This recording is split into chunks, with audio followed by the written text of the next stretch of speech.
Let us try our best to understand these subtleties. יש לתיכלה, אבל אין לתחילה. ויש לתחילה, אין לתיכלה.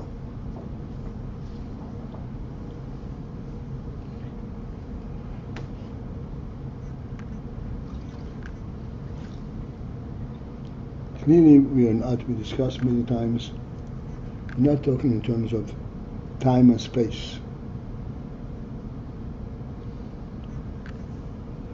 The beginning does not mean time-wise, it's a second earlier. It means that there is a fundamental reality that is a cause for it. It is not its own cause. Since it's not its own cause, therefore it means that that which preceded it made a decision that it should come. So therefore, yesh letchila. There is that which initiates it.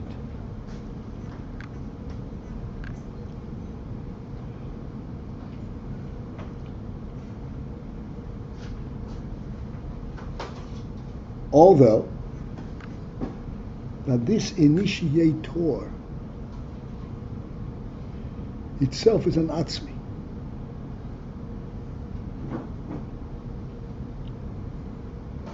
In other words, it does not initiate it due to any kind of need or any kind of cause. It initiates it because of its own reality, its own truth. That's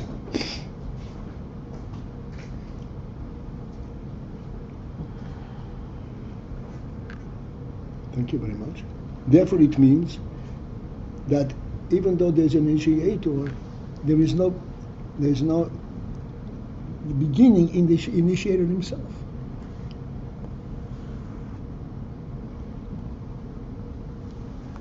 Because the initiator is an atzmi.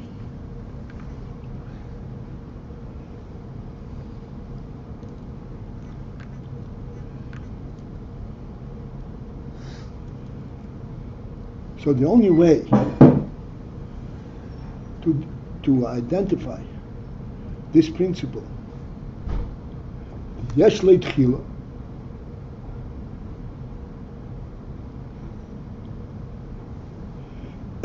it is itself k'may ha'etzem, and therefore ein leitchila, ein leitchila, I'm sorry. Like it's like the etzem, ein leitchila. It does not exhaust ever its vitality, its reality. Ein leitchila.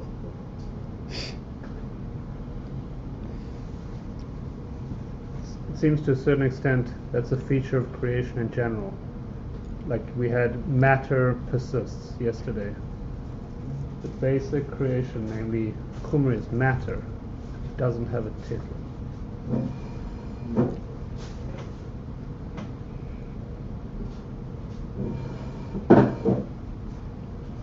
You're talking about the dissipation of matter. You're talking about its present, in the form of its presence. Does it have a definitive value or it doesn't? Right, but that indestructibility just seems to indicate that creation per se has some kind of essential feature to it. Yeah, but this is not part of the object that is created. Okay. It does not represent it. Any tichla means that by virtue of what it is, it does not call for a tichla.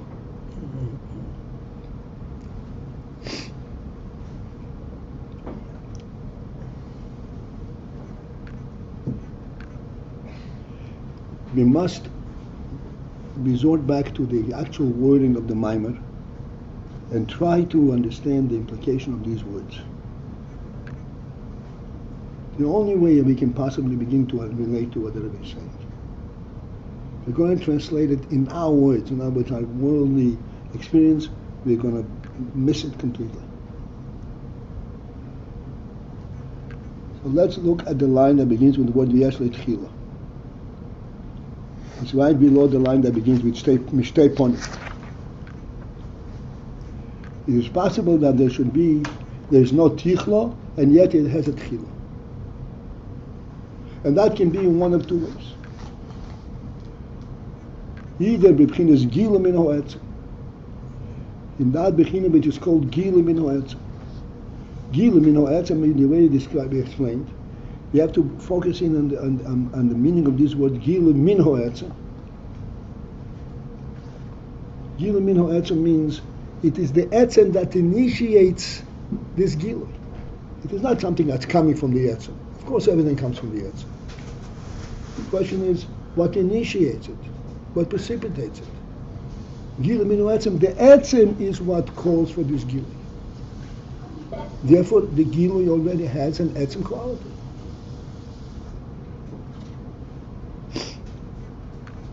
Shehu k'ma yo'etzem. Since gila min ha'etzem, so I'm emphasizing what gila min ha'etzem, that it is gila due to the fact that etzem initiates it. That's min ha'etzem. Shehu k'ma yo'etzem. Therefore, it doesn't have a tichel just like the etzem because it's a gila min ha'etzem. It's the etzem that initiates it. Therefore, it has an etzem quality. Can I ask something? Okay. If everything comes from the etzem, then what does it mean that it was not initiated from the etzem? That there's a possibility of not being initiated from the etzem? No, repeat that. Because everything comes from the etzem, so how could there be a possibility of it not being asri? No, it could not be a possibility. The question is, everything comes from the etzem.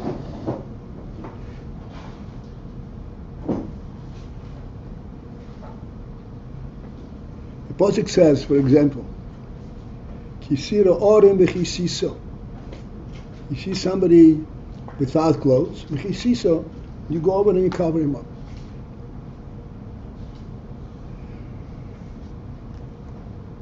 So this covering him up, what initiated it? The element of tznius. Initiated it here, you're immersing your pity for this person.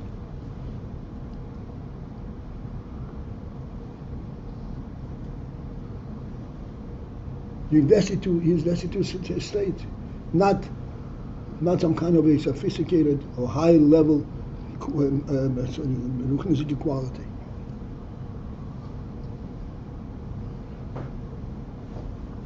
Min ha'etzem means the etzem element is what initiates it. Because he has to do with an etzem, that's why it initiates it. This is min ha'etzem.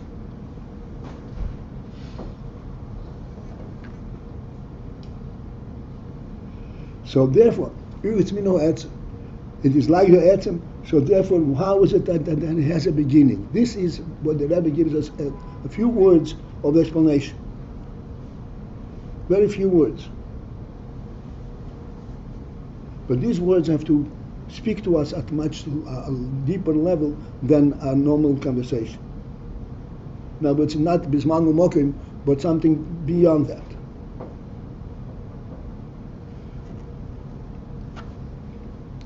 Everyone understand what bisman u'mokim means? Bisman u'mokim means something which can be identified in time, in terms of time and space, what preceded, what succeeded. But here we're not talking in terms in that sense. We're talking in conceptually. What precipitated this in you? To remain on this call, press 1. Like I said, you see a naked person, you cover him. Why are you concerned that he can't answer Amen? Why are you covering him? Completely different phenomenon. Yeah, Rahman Salim, it's not part of the principle of be covered, of covered Babis. What are you bringing out with the Kisiso, you say? That the beginning of that Kisiso is not from the etzem element of what this person is. Normally you cover because of COVID. This is not the phenomenon over here. He's cold. He's just not comfortable.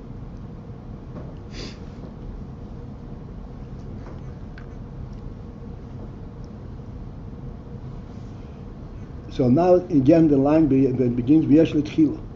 Ein l'tchila, because he's like the etzem. He has an etzem quality. But yesh l'tchila, he has a beginning. Why do we say that he has a beginning?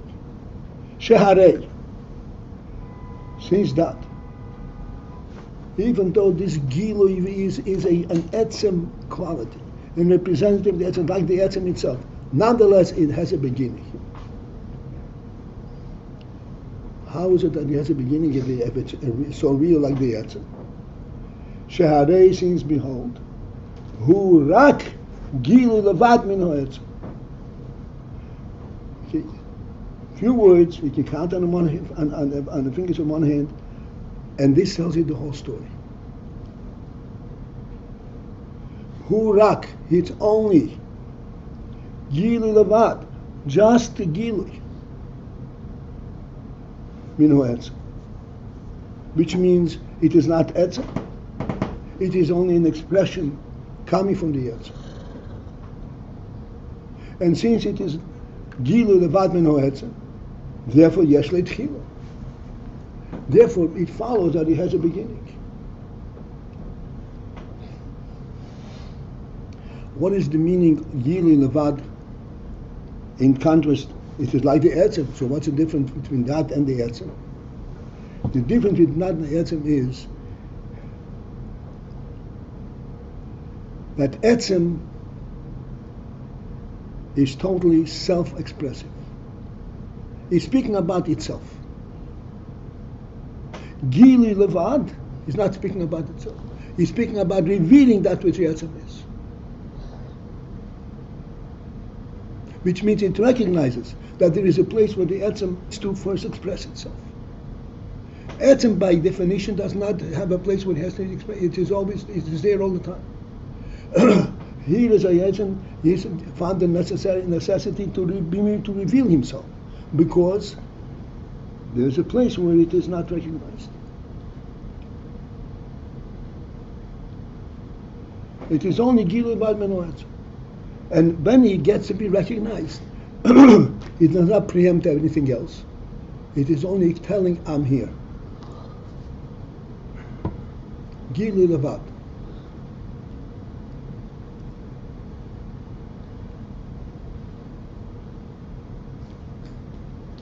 So since it is only a gilui levad min ha'etzem, it is not the actual etzem itself.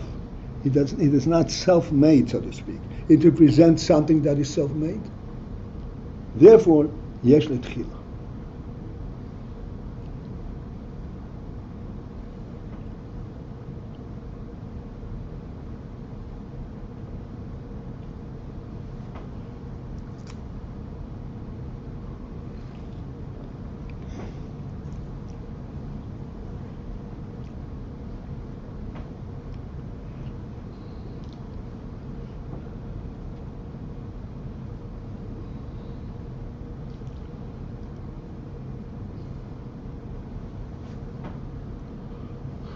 What is the word gilui levad tell us?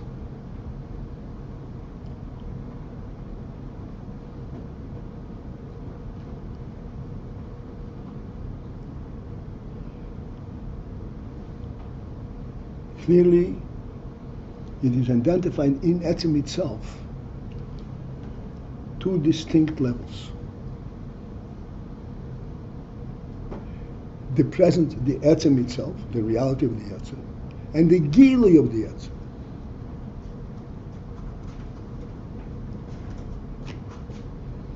And at the gilui, we say it's gilui levad, it's only a gilui.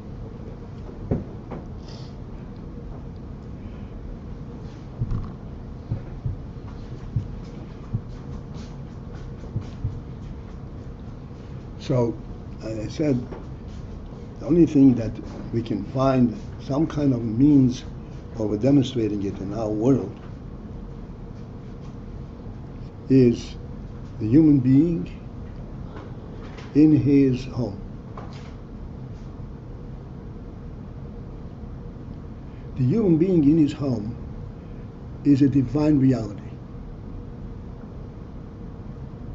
The whole phenomenon that he owns a home, as we said many times, this is a divine phenomenon.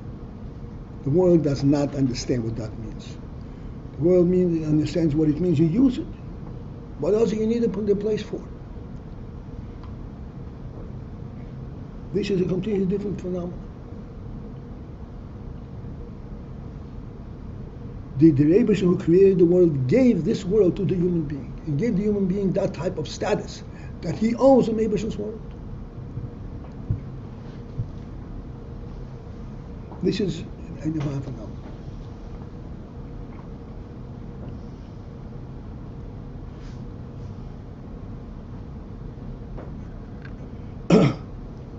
Therefore, the human being in his home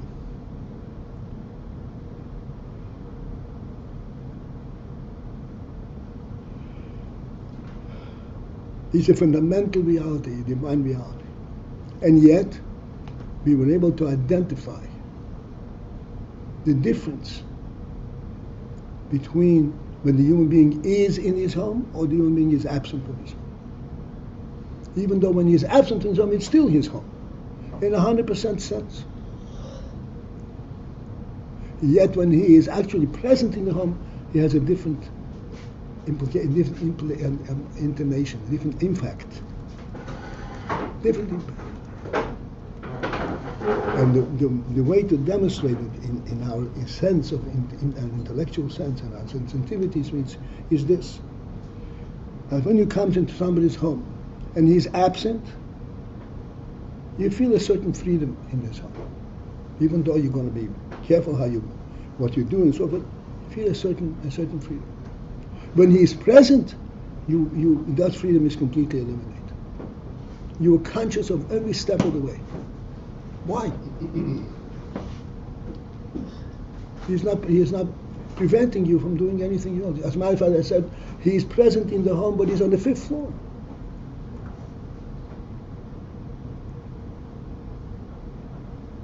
And yet, there's a certain deference for the home because of his presence, which means he is a sense of his ownership on a hands-on basis, not just on a conceptual basis. Dale, just one, because are we saying that his ownership over the home is a gilui min ha'etzem, and he's in the home and we have the etzem? Or are we saying that there are two levels in ownership? Do it again. Are we saying that his ownership over the home, this is a gilui of the etzem, and when he's in the home we have the etzem? Are we saying that we have two levels of ownership? Talking about ownership. When he is absent from the home, it's still his home, but it's only gilui levad of his ownership. Of his ownership. Oh, I see. Whereas when he's present, you have the ownership itself. Go and distinguish that.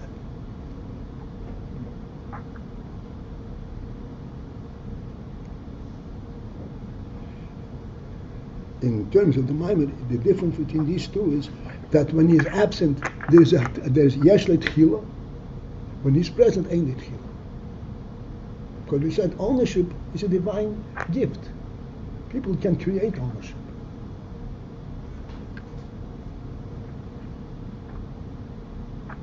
It's a divine command.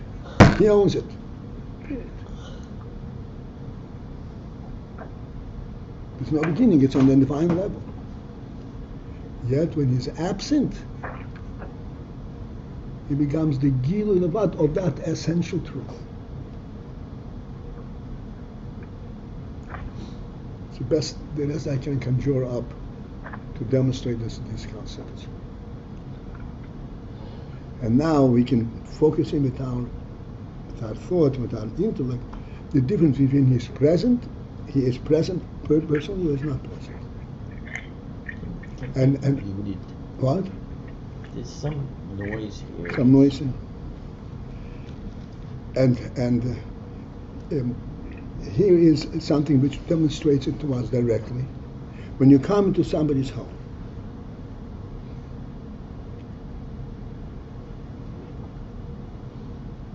it takes you a second to orient yourself. Oh, this is somebody's home. There's something that allures you to the fact that this is somebody's home. This is not just a house, four walls. When he is sitting there, you don't have that first step. This is somebody's home. The somebody is there right there.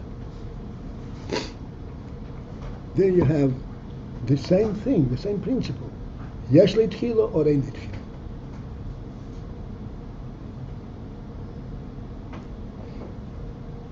When it's a gilu levad, yesh le'tchila. When it's an actual presence, ein le'tchila. Okay.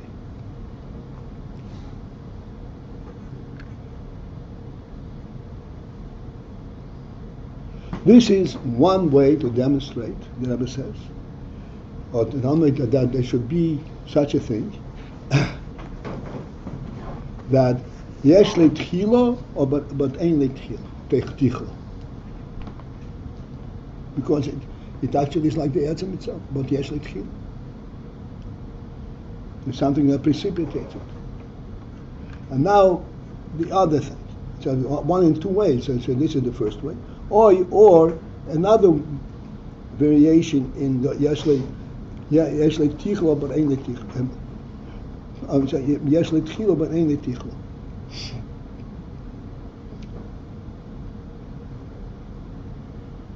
Or gam bedobor she'enei klal gilu min ha'etzem. Even in a thing that is not at all a gilu min ha'etzem. In other words, it does not represent the etzem at all. Like we said, in this case, it's gilu min ha'etzem. It has an etzem quality. Here is not at all in gilu min ha'etzem.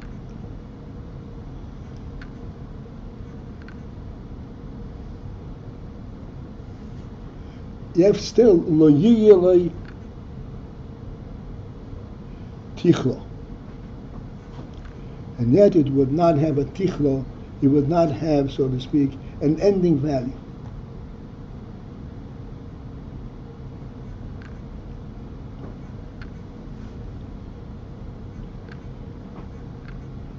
It's only a gil, and yet it has such a profound presence as without an ending value to it.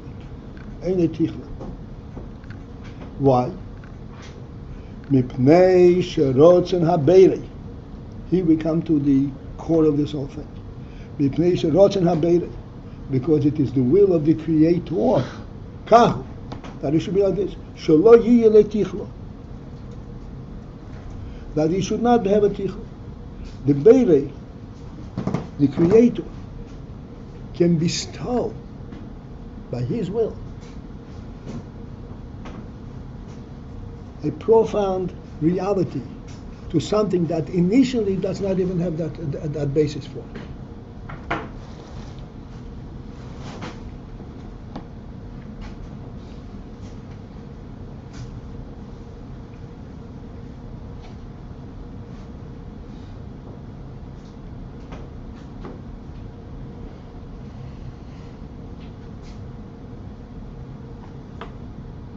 It has a tilo, but ain't a tichlo. Because that's what's happening.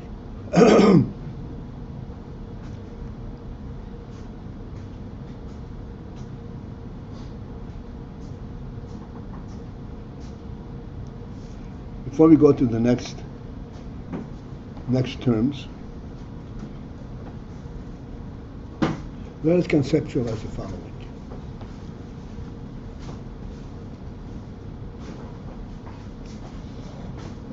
The Rebbe should give us mitzvahs.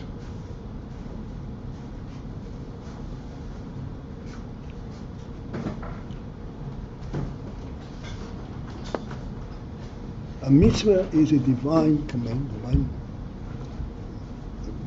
demand. You should do it this way. This mitzvah, that there's a divine command, as such, ein tichlo.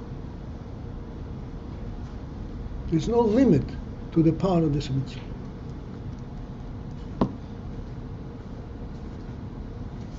For example, mitzvah's mila.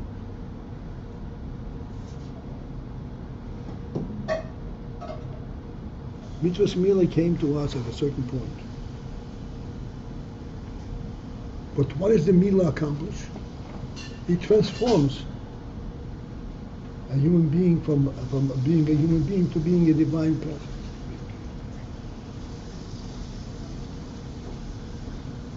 And this divine presence is ein tichlo. Can anybody describe? I'll explain the difference between a goy and a habla.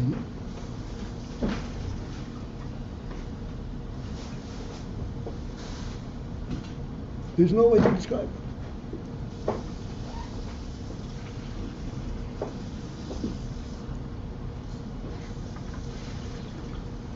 And yet, yes, tchila. And it is not a revelation of something that preceded it. It is the divine will that the bis milah should make a yid. And when it makes a yid, it ain't like tichla. This seed makes another yid, indefinitely.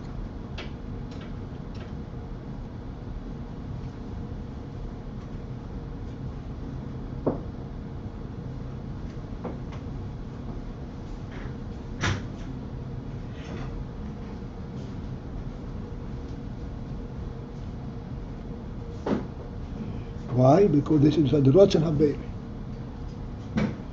Okay, now we're going to real sophisticated terminology. Kmei shekosu bepelach horimin. As he writes in Pelach Horimin. Why does he write there?